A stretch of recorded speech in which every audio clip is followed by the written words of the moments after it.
بسم اللہ الرحمن الرحیم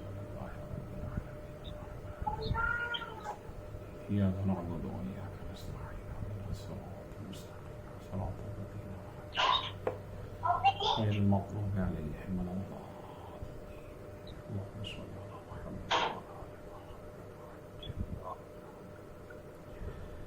لا حول ولا قوة إلا بالله العلي العظيم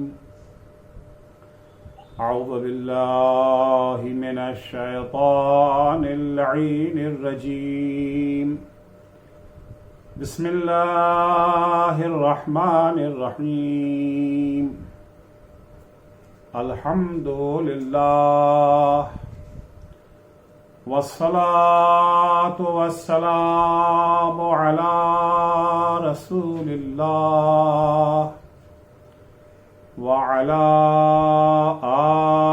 آله آل الله لا سيما بقية الله ولعنة الله على أعدائهم أعداء الله من يومنا هذا إلى لقاء الله أما بعد فقد قال الإمام الحسين أبو عبد الله أنا أدعوكم إلى كتاب الله وسنة نبيه فإن السنة قد أميتت وإن البدعة قد أحييت إن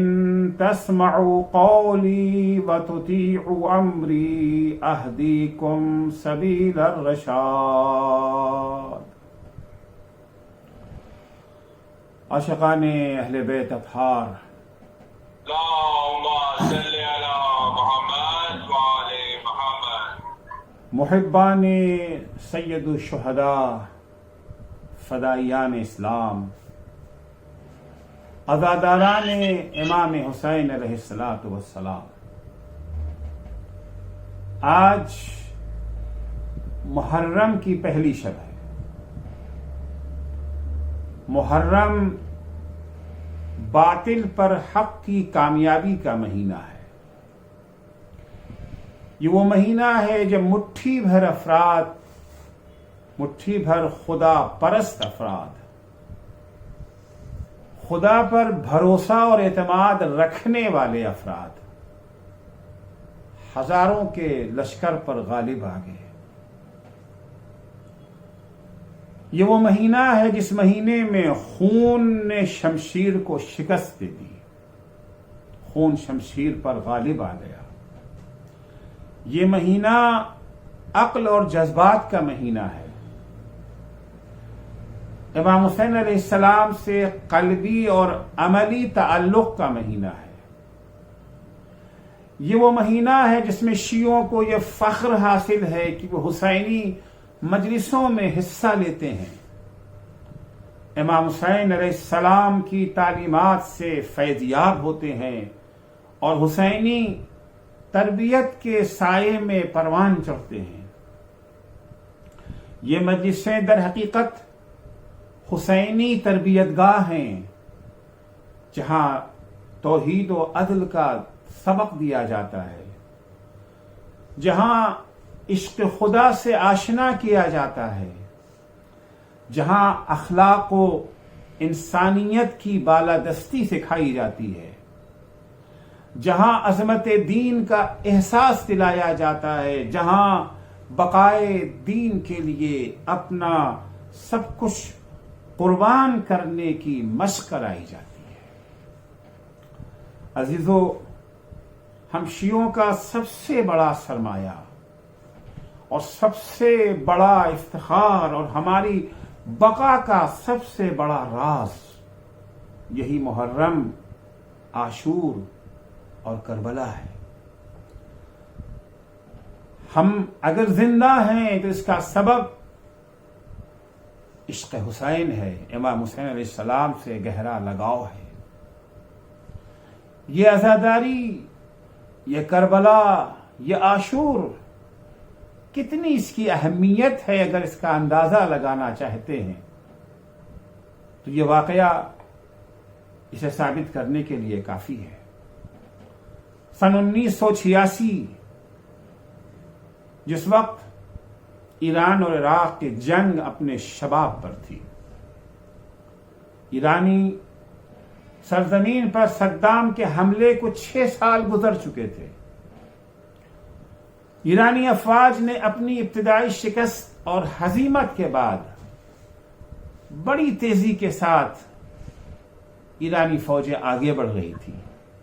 انہوں نے نہ صرف یہ کہ اپنا مقبوضہ 24,000 کلومیٹر کا علاقہ صدامی فوج کے قبضے سے آزاد کرا لیا تھا، بلکہ عراق کے اندر داخل ہو کر فاؤ جیسے شہر کو بھی صدامی افواج سے آزاد کرا لیا.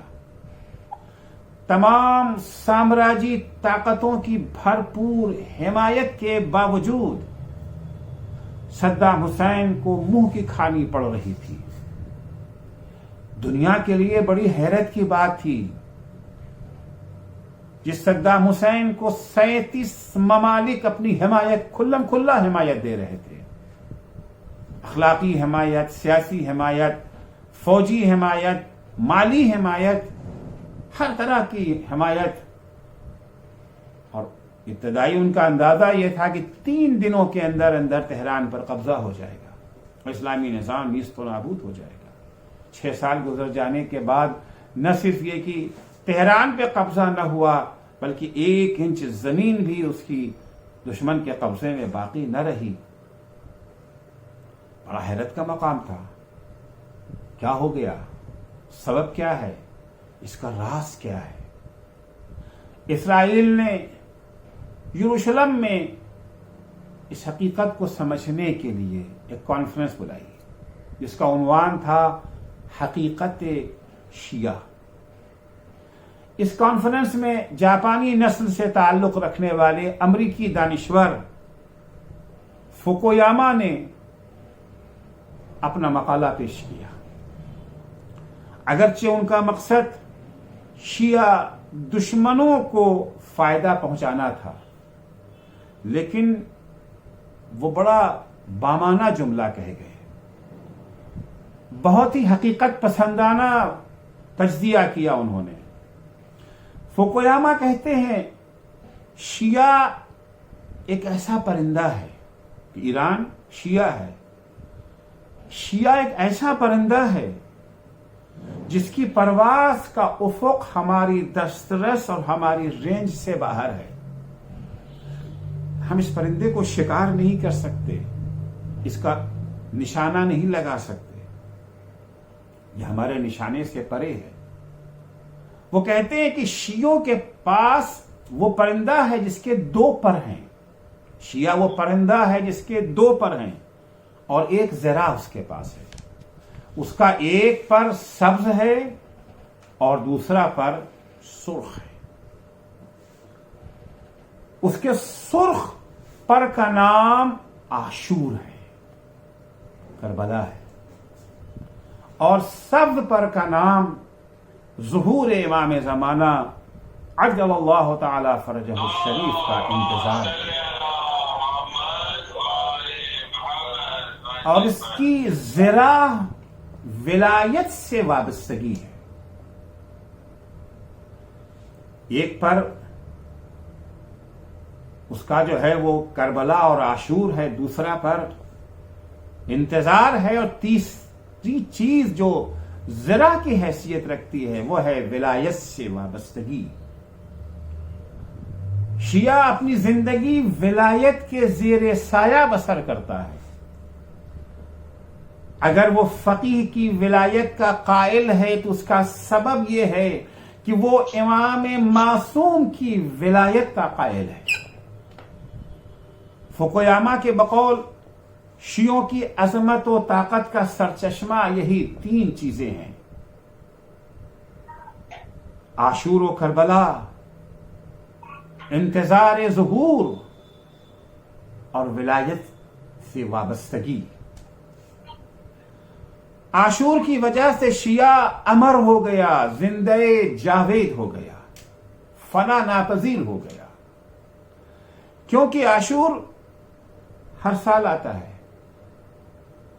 عاشور کی مناسبت سے مجلسیں منعقد کی جاتی ہیں، نوجوان ان مجلسوں میں حصہ لیتے ہیں. یہ مجلسیں انہیں فنا ناپذیر بنا دیتی ہیں. انتظار کی وجہ سے شیعہ شکست ماننے کو تیار نہیں ہوتے، کیونکہ شکست وہ مانتا ہے جسے امید نہیں ہوتی.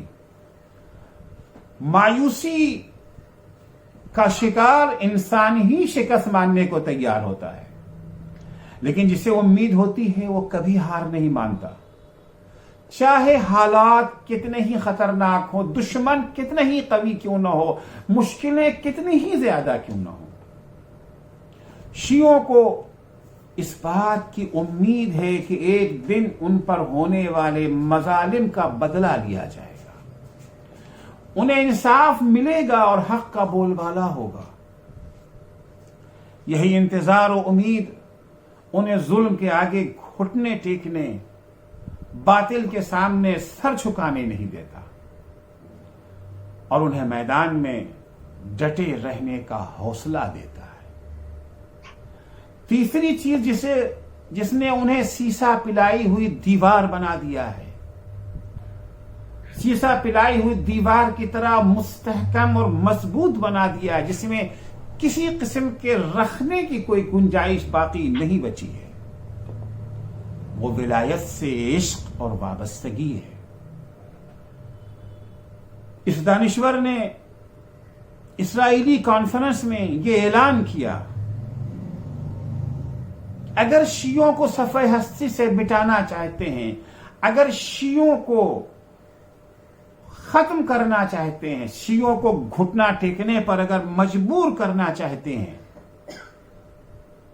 تو وہ چیز جو انہیں گھٹنا ٹیکنے پر مجبور کر سکتی ہے، وہ ان کو عاشور، انتظار اور ولایت کی نعمتوں سے محروم کر دینا ہے. اگر شیعہ ان تین نعمتوں سے محروم ہو گیا، نہ اس کے پاس کربلا رہ جائے، نہ اس کے ہاں انتظار کا تصور رہ جائے، اور نہ ولایت سے وابستگی رہ جائے، تو اس کا خاتمہ یقینی ہے. لیکن یہی تینوں نعمتیں اس کے استحکام اور مضبوطی کا سبب ہیں. یہ بات دشمن نے اگرچہ کہی ہے، دشمنی نے کہی ہے، لیکن سچ کہا ہے، حقیقت پسندانہ تجزیہ ہے، حق بات کہی ہے کہ اگر شیعوں کو مٹانا چاہتے ہو تو اس کے علاوہ اور کوئی راستہ نہیں ہے. آپ تاریخ پر ایک نظر ڈالیں، فقہاء و مراجع کے احکام و فرامین کا جائزہ لیں کہ کس طرح ان کے ایک حکم اور ایک فتوے نے دشمنوں کی سازشوں کو ناکام بنا دیا، ان کی امیدوں پر پانی پھیر دیا، شیعوں کو تباہ و برباد ہونے سے بچا لیا. وہ چاہے مرزا شیرازی ہوں یا امام خمینی، آیت اللہ سیستانی ہوں یا آیت اللہ خامنئی، تاریخ کے دامن میں مرزا شیرازی کے تاریخی فتوائے تمباکو کی گونج آج بھی سنائی دے رہی ہے. وہ گونج آج بھی محفوظ ہے کہ کس طرح سے ان کے ایک فتوے نے برطانوی سامراج کی امیدوں پر پانی پھیر دیا اور ایران ان کی کالونی بننے سے محفوظ رہ گیا. کس طرح سے امام خمینی کے ایک حکم نے اسلامی انقلاب کو کامیابی سے ہمکنار کر دیا. اگر ان کا وہ ایک حکم نہ ہوتا اور عوام کو ان کے ہر حکم پر لبیک کہنے کی عادت نہ ہوتی، عوام ان کے احکام کی پابند نہ ہوتی تو اسلامی انقلاب پیدا ہونے سے پہلے ہی ختم ہو گیا ہوگا۔ آیت اللہ سیستانی کے جہاد کفائی کے فتوے اور آیت اللہ خامنئی کی حکیمانہ تدبیروں نے عراق کو تباہ ہونے سے بچا لیا۔ آیت اللہ خامنئی کی مسلسل ہدایات اور رہنمائی کے سائے میں ایران سامراجیوں کی متحدہ سازشوں کے مقابلے میں سر بلند کھڑا ہوا ہے، اور یہ تمام شیطانی طاقتیں اپنی پوری قوت جھونکنے کے باوجود بھی اس کا بال بیکا نہیں کر سکی ہیں۔ یہ سب کچھ ولایت سے وابستگی اور اس کی اطاعت کے باعث ہی ممکن ہو سکا۔ سچ کہا فوکویاما نے، سچ کہا فوکویاما نے کہ ولایت شیعہ کی ذرا ہے جو اسے ہر حملے سے بچائے ہوئے ہے۔ فوکویاما اس کانفرنس میں اس حقیقت کو بیان کرنے کے بعد شیعوں کی تباہی کا نسخہ بھی اسی کانفرنس میں پیش کرتے ہیں۔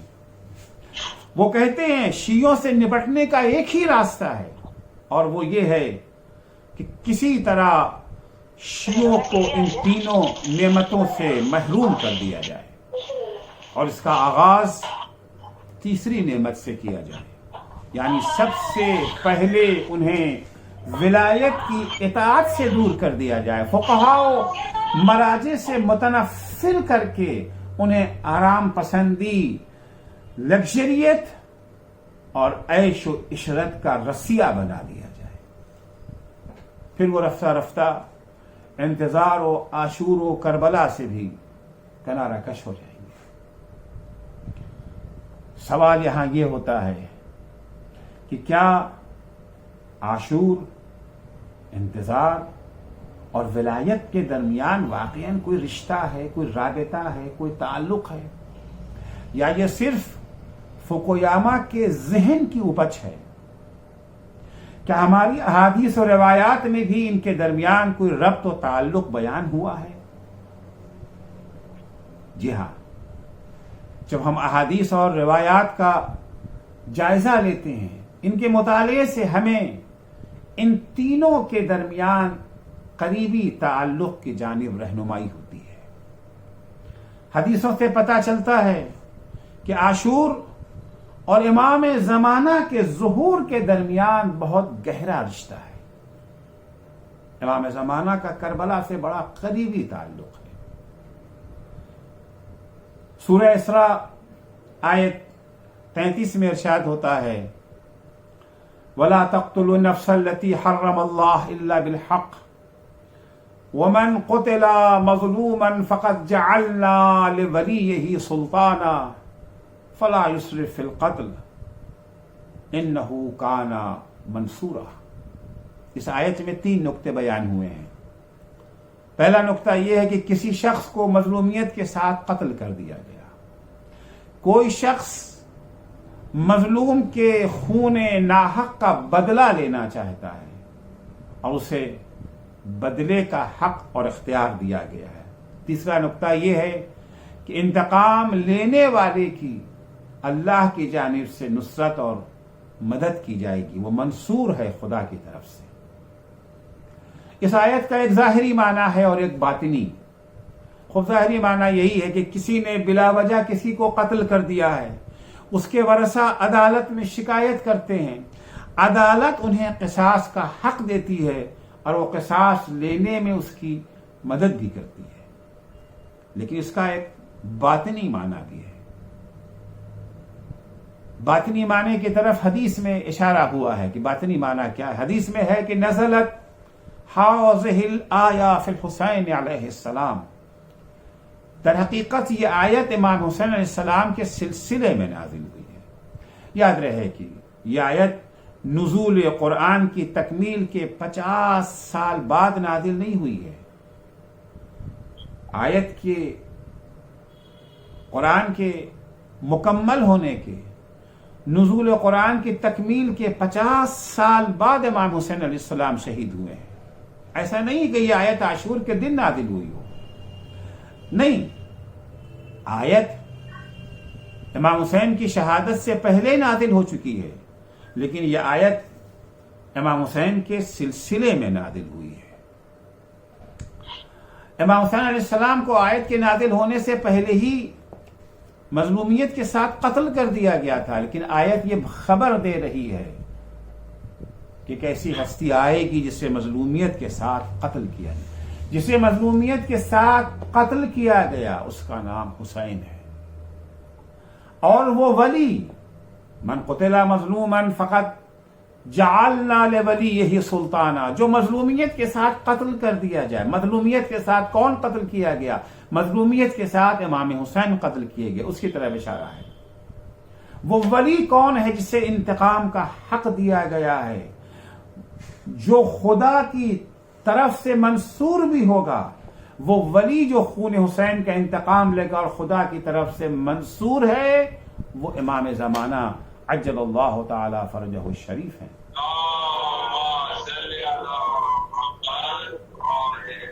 لہذا روایت میں ہے کہ ذالک ھذا المہدی، جس منصور کا تذکرہ ہے قرآن مجید میں کہ فقط جعلنا لولیہ منصورا، منصور سے مراد حضرت حجت ہیں۔ وہ ولی، وہ سلطان، وہ منصور حضرت حجت کے سوا کوئی اور نہیں ہے۔ چنانچہ دعائے ندوہ میں جب ہم امام زمانہ کو پکارتے ہیں، جب امام زمانہ سے استغاثہ کرتے ہیں، تو وہاں پہ ایک جملہ یہ بھی کہتے ہیں این المنصور علی من اعتدى علیہ، کہاں ہے وہ ہستی جس کی مدد کی گئی ہے خدا کی طرف سے اس کا انتقام لینے کے لیے جس کے اوپر ظلم اور زیادتی کی گئی تھی۔ این الطالب بدم المقتول بکربلا، کہاں ہے وہ ہستی جو مقتول کربلا، مظلوم کربلا کا انتقام لیں گے۔ ہم جب زیارت عاشورہ پڑھتے ہیں تو زیارت عاشورہ میں ہم خدا سے دعا مانگتے ہوئے کہتے کہ یرزقنی طلبا سارک مع امام منصور، اے ابا عبداللہ الحسین، اللہ ہم سب کو توفیق عطا کرے کہ اس امام منصور کے ساتھ آپ کے قاتلوں سے بدلہ لے۔ کون ہے وہ امام منصور جس کے لیے ہم یہاں دعا کر رہے ہیں؟ امام عصر عجل اللہ تعالی فرجہ الشریف ہیں۔ دعائے ندبہ میں بھی لفظ منصور ہے اور زیارت عاشورہ میں بھی لفظ منصور ہے، اور قرآن کی اس آیت میں بھی کہا گیا ہے وَقَدْ جَعَلْنَا لِوَلِيِّهِ سُلْطَانًا فَلَا يُسْرِفْ فِي الْقَتْلِ إِنَّهُ كَانَ مَنْصُورًا۔ عزیزو، اس سے صاف واضح ہے کہ عاشور انتظار اور ظہور کے درمیان ایک عظیم و وسیع تعلق ہے۔ اسی لیے امام جعفر صادق علیہ السلام فرماتے ہیں کہ امام زمانہ کا ظہور عاشور کے دن ہوگا۔ امام کی حدیث ہے کہ وَيَقُومُ فِي يَوْمِ عَاشُورَا، حضرت کا ظہور عاشور کے دن ہوگا۔ وَهُوَ الْيَوْمُ الَّذِي قُتِلَ فِيهِ الْحُسَيْنُ بْنُ عَلِي، اور یہ وہی دن ہے جس دن حسین ابن علی کو مظلومیت کے ساتھ قتل کیا گیا تھا۔ امام فرماتے ہیں کہ گویا میں اپنی آنکھوں سے دیکھ رہا ہوں کہ عاشور کا دن ہے، کعبے کے پاس رکن و مقام کے درمیان حضرت حجت کھڑے ہوئے یہ اعلان کر رہے ہیں کہ انا بقیت اللہ، میں بقیت اللہ ہوں، انا حجت اللہ، میں حجت خدا ہوں، الا یا اہل العالم، اے دنیا والو آگاہ ہو جاؤ، انا الامام القائم، میں امام قائم ہوں، انا السمسام المنتقم، میں وہ شمشیر ہوں جو خون حسین کا بدلہ لے گی۔ انا جدی حسین قتلوہ عطشانا، سن لو کہ میرے جد حسین کو پیاسا ذبح کیا گیا۔ انا جدی الحسین طرحوہ عریانا، میرے جد حسین کا جنازہ بے گور و کفن سرزمین کربلا پر چھوڑ دیا گیا۔ انا جدی الحسین سحقوہ عدوانا، ظلم و ستم کے ساتھ میرے جد حسین کی لاش کو گھوڑے کی ٹاپوں سے پامال کیا گیا، گھوڑے کی ٹاپوں سے پامال کیا گیا۔ معصوم فرماتے ہیں کہ اللہ جل شانہ نے 4000 فرشتوں کو قبر حسین کا مجاور بنا دیا ہے، جو غم و اندوہ کے ساتھ قبر حسین کی زیارت کرتے رہتے ہیں اور آنے والے زائرین کا استقبال کرتے ہیں، اور اگر کوئی زائر بیمار ہو جاتا ہے تو اس کی تیمارداری کرتے ہیں۔ یہ وہی 4000 فرشتے ہیں جنہیں اللہ نے جنگ بدر میں رسول خدا کی نصرت کے لیے بھیجا تھا۔ چنانچہ امام فرماتے ہیں ان اللہ احبطا الیہ 4000 ملک ہم الذین حبطوا علی رسول اللہ یوم بدر، یہ وہی 4000 فرشتے اللہ نے بھیجے ہیں قبر حسین کے پاس، جنہیں اللہ نے بدر کے دن رسول خدا کی نصرت اور حمایت کے لیے بھیجا تھا۔ فَأَمَرَ الْمَلَائِكَةَ فِي الْمَقَامِ عِنْدَ قَبْرِهِ، ان 4000 فرشتوں کو اللہ نے حکم دیا ہے کہ وہ قبر حسین کے پاس رہیں، يَنْتَظِرُونَ قِيَامَ الْمَهْدِي مِنْ وُلْدِهِ، قبر حسین کے پاس 4000 فرشتے امام عصر کے ظہور کا انتظار کر رہے ہوتے ہیں۔ عاشور اور امام زمانہ کے ظہور کے انتظار کے درمیان قریبی تعلق کو سمجھنے کے لیے یہ جاننا ضروری ہے کہ شیعت کے 4 بنیادی ستون ہیں: بعثت، غدیر، کربلا و عاشور اور ظہور امام زمانہ۔ یہ 4 بنیادی ستون ہیں ہمارے، جن کے بغیر شیعت نہیں ہے۔ البتہ توحید ان 4 ستونوں کی بنیاد ہے۔ اللہ پر ایمان کے بعد ہماری پہلی بنیاد، پہلا پلر، پہلا ستون بعثت ہے۔ اس کے بغیر تشیع نہیں ہے۔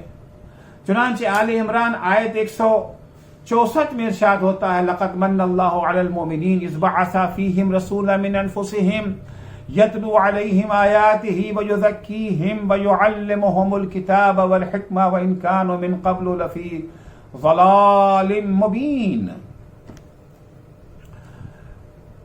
یقیناً اللہ کا احسان ہے ان مومنوں پر، اللہ کا احسان ہے مومنوں پر کہ اللہ نے انہی کے درمیان میں سے ایک رسول کو بھیجا جو ان کے سامنے آیتوں کی تلاوت کرتا ہے، ان کے نفسوں کا تزکیہ کرتا ہے، انہیں کتاب و حکمت کی تعلیم دیتا ہے۔ خوب یہ آیت کا تعلق بعثت سے ہے۔ دوسری بنیاد غدیر ہے۔ اگر کوئی بعثت کا انکار کر دیتا ہے اور غدیر پر ایمان رکھتا ہے، کربلا کو مانتا ہے، اس کا کوئی فائدہ نہیں ہے۔ بعثت کے بغیر نہ غدیر کا تصور ہے نہ کربلا کا تصور ہے۔ بعثت کو قبول کرنے کے بعد دوسری بنیاد، دوسرا ستون ہمارا غدیر ہے۔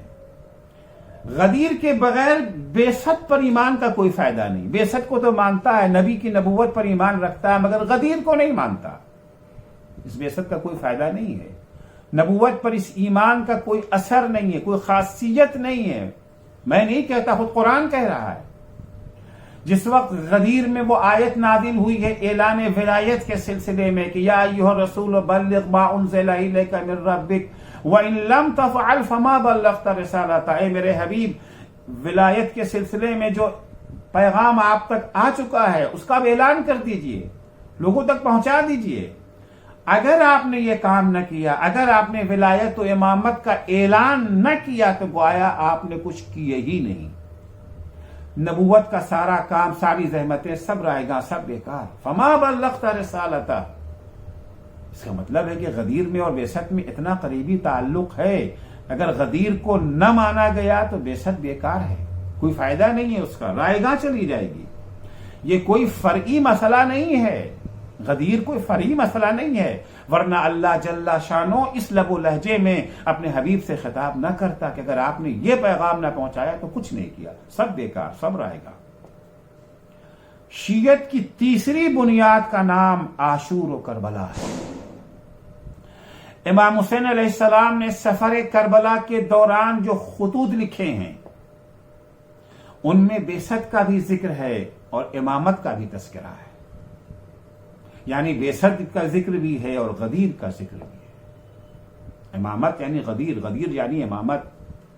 امام علیہ السلام نے دو بہت ہی اہم خط لکھے ہیں، ایک خط جناب مسلم ابن عقیل کے ہاتھ کوفہ بھیجا ہے، دوسرا خط جناب سلیمان کے ساتھ بصرہ بھیجا ہے۔ یہ دونوں امام علیہ السلام کے نائب خاص تھے۔ دو طرح کے نائب ہوتے ہیں، نائب خاص اور نائب امام، نائب عام۔ نائب خاص ان نائبین کو کہا جاتا ہے جن کے نام پر امام نے تائید اور تاکید کی ہے، جیسے مولا کائنات کے نائب خاص تھے جناب مالک اشتر تھے اور دوسرے افراد، یا امام زمانہ کی غیبت صغرا کے دوران ان کے 4 نائب خاص تھے، عثمان بن سعید، محمد بن عثمان، حسین بن روح اور علی محمد سمری، یہ نائب خاص ہیں۔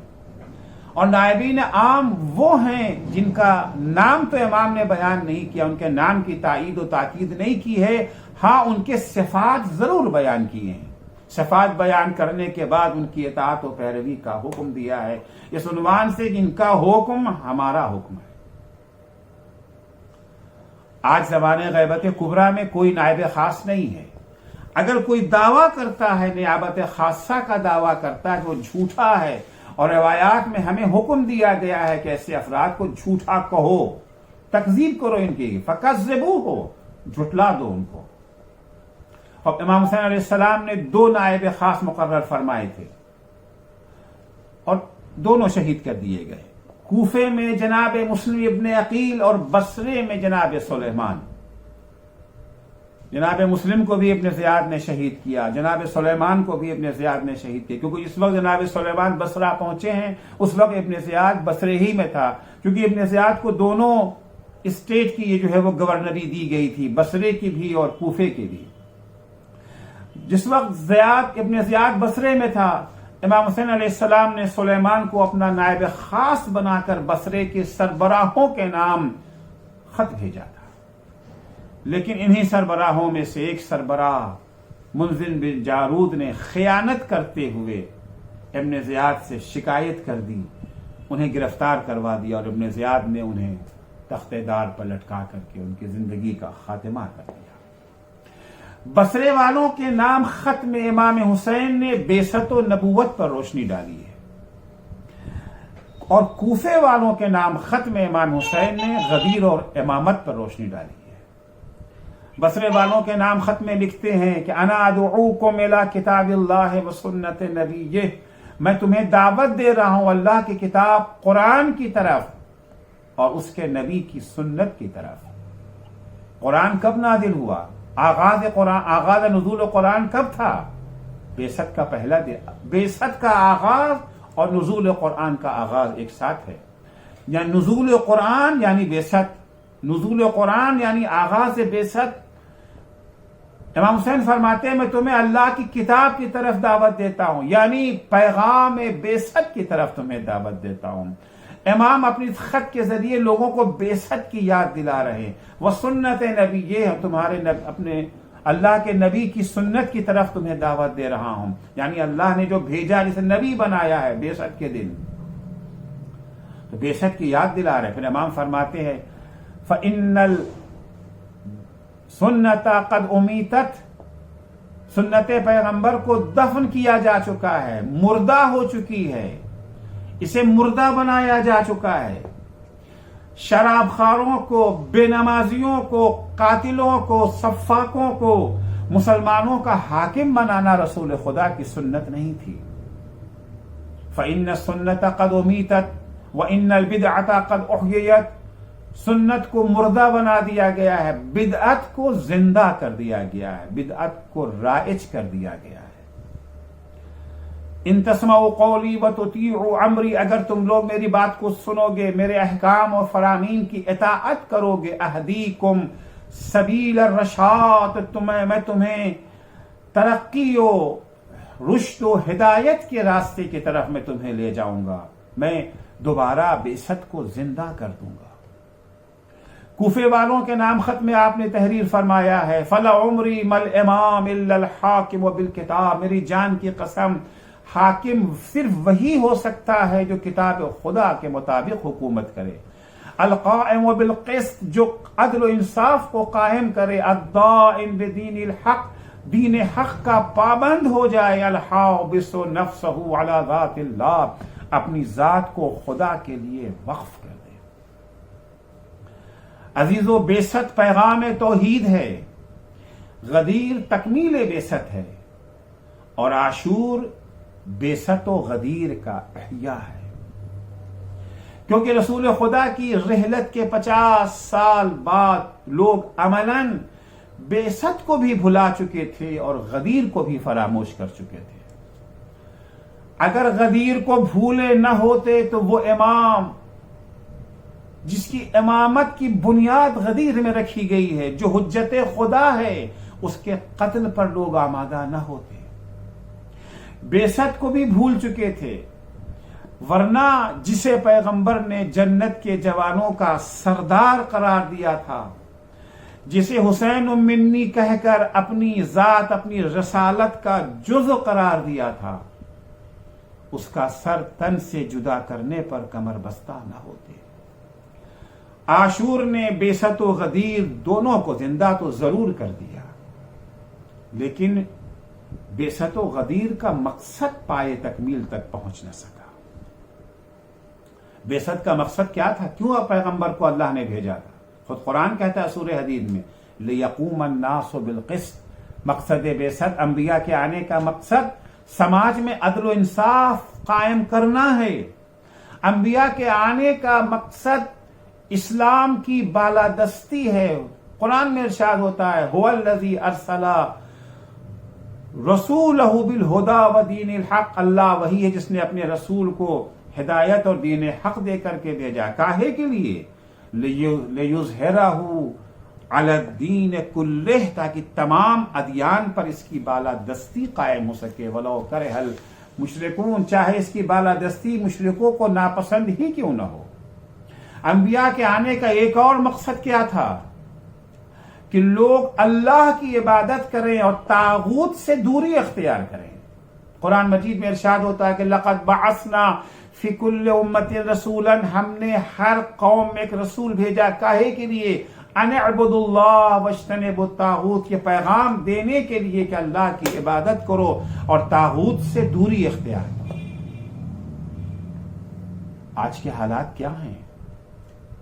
آج ہمیں یہ باتیں نظر تو نہیں آتی ہیں کہ آج سماج میں عدل و انصاف قائم ہے، دنیا میں عدل و انصاف کی حکومت ہے، ہر طرف ظلم و ستم کی حکمرانی ہے، سب لوگ اسلام کے طرفدار نہیں ہیں، ہر طرف توحید کا پرچم بلند نہیں ہے، بہت بڑی تعداد ایسے لوگوں کی ہے جو بت پرستی میں مصروف ہیں۔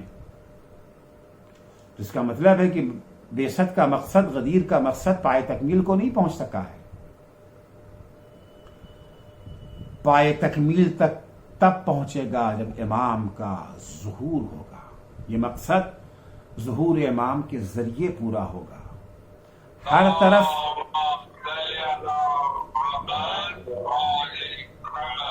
ہر طرف توحید کامل، عدل کامل اور رسول خدا کی مکمل اطاعت ہوگی۔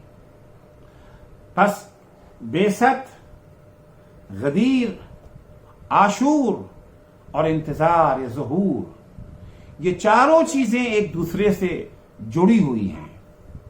بعثت دین کا آغاز ہے، غدیر بعثت کی تکمیل ہے، عاشور غدیر اور بعثت کا احیاء ہے، اور ظہور غدیر و بعثت کے مقصد کی تکمیل کا نام ہے۔ امام حسین علیہ السلام نے بیست و غدیر کے احیاء کے لیے، اسے زندہ کرنے کے لیے بہت بھاری قیمت چکائی ہے، اور ہمیں یہ پیغام دیا ہے کہ ہر عظیم مقصد کے لیے قربانی ضروری و لازمی ہے۔ اس کے بغیر کبھی عظیم مقصد حاصل نہیں ہو سکتا۔ صرف آرزوؤں سے، صرف چاہت سے کوئی مقصد حاصل نہیں ہوتا ہے۔ جو مقصد تک پہنچنا چاہتے ہیں انہیں کبھی بھی مشکلوں سے، مصیبتوں سے، قربانیوں سے گھبرانا نہیں چاہیے، گھبرا کر گھر بیٹھ نہیں رہنا چاہیے۔ امام حسین نے زبان سے بھی یہ باتیں کہیں اور عمل سے بھی اسے ثابت کیا۔ غدیر کے احیاء کے لیے، غدیر کو زندہ کرنے کے لیے، بیست کو زندہ کرنے کے لیے حسین ابن علی نے کیسی کیسی قربانیاں دی۔ گھر بار چھوڑا، وطن چھوڑا۔ یہ وطن کا لفظ تو بڑا آسان لفظ ہے، ہم میں سے بھی نہ جانے کتنوں نے وطن چھوڑا ہے، لیکن ہمارے وطن میں، حسین کے وطن میں بڑا فرق ہے۔ حسین وطن جب چھوڑتے ہیں یعنی نانا کا مزار چھوڑ رہے ہیں۔ حسین جب وطن چھوڑتے ہیں یعنی ماں کی قبر سے رخصت ہو رہے ہیں۔ حسین جب وطن چھوڑتے ہیں یعنی بھائی حسن کی تربت سے رخصت ہو رہے ہیں۔ لیکن عزیزو، مقصد عظیم ہے، مقصد بڑا ہے۔ امام حسین اس مقصد کو حاصل کرنے کی خاطر سب کو چھوڑنے کو تیار ہیں، اور یہ جانتے ہوئے کہ مدینے سے نکلنے کا انجام کیا ہوگا۔ حسین کو اچھی طرح سے پتا ہے کہ مدینے سے نکلنے کا انجام بہن زینب کے لاڈلوں کی شہادت ہے۔ مدینے سے نکلنے کا اختتام قاسم کی لاش کی پامالی ہے۔ مدینے سے نکلنے کا انجام شبیہ پیمبر علی اکبر کے سینے پر برچی ہے۔ مدینے سے نکلنے کا انجام عباس کے بازوؤں کا جدا ہونا ہے، علی اصغر کے گلے پر تیر لگنا ہے، حسین کی لاش کو گھوڑے کی ٹاپوں سے پامال ہونا ہے، بہن زینب کو اسیر کرانا ہے۔ عزیزو، جس وقت امام حسین مدینے سے نکل رہے تھے، نانی ام سلمہ آئی تھی امام حسین کے پاس۔ پہلے تو منع کر رہے تھے، بیٹا مدینہ نہ چھوڑو۔ اس کے بعد کہتی، بیٹا اگر تمہیں اصرار ہے مدینے سے جانے پر تو بیٹا دیکھو عراق کا رخ نہ کرنا۔ کیوں نانی اماں؟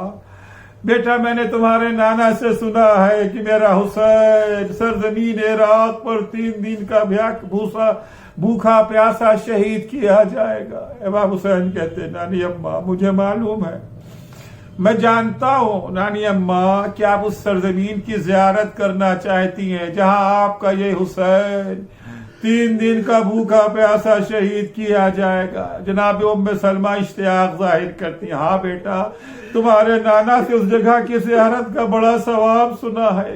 ایک دفعہ امام حسین اشارہ کرتے ہیں، ساری زمینیں پست ہوئیں، زمین کربلا بلند ہوئی۔ ایک دفعہ حسین نے اشارہ کرنا شروع کیا، نانی اماں دیکھیے یہ وہ جگہ ہے جہاں میرا کڑیل جوان علی اکبر ایڑیاں رگڑ رہا ہوگا۔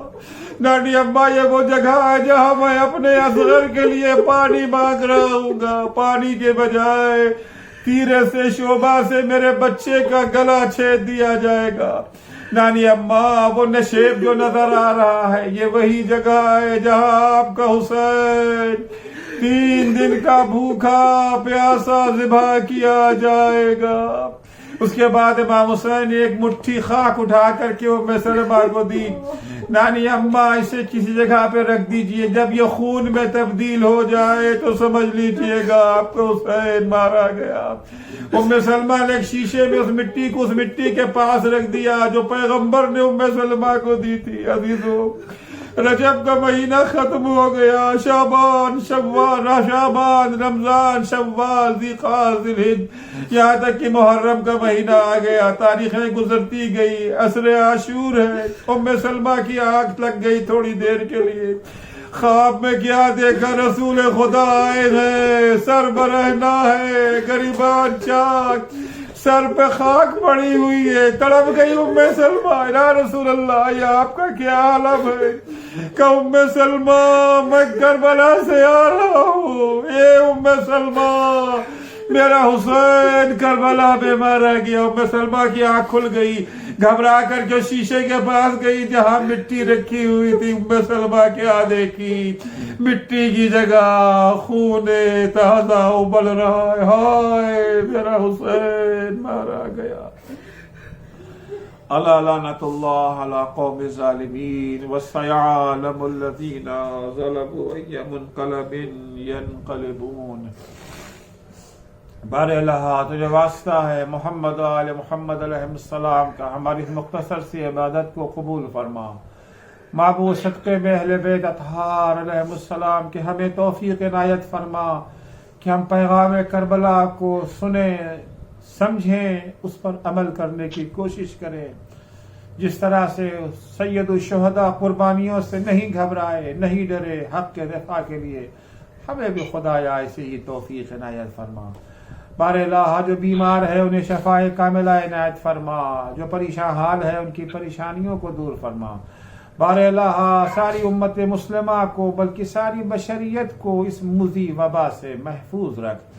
معبود صدقے میں اہل بیت اطہار علیہ السلام کے شیعیان حیدر کرار، محبان اہل بیت اطہار، زائران سید الشہداء، عزاداران مظلوم کربلا جہاں کہیں بھی ہوں ان کی جان، مال، عزت، آبرو کی حفاظت فرما۔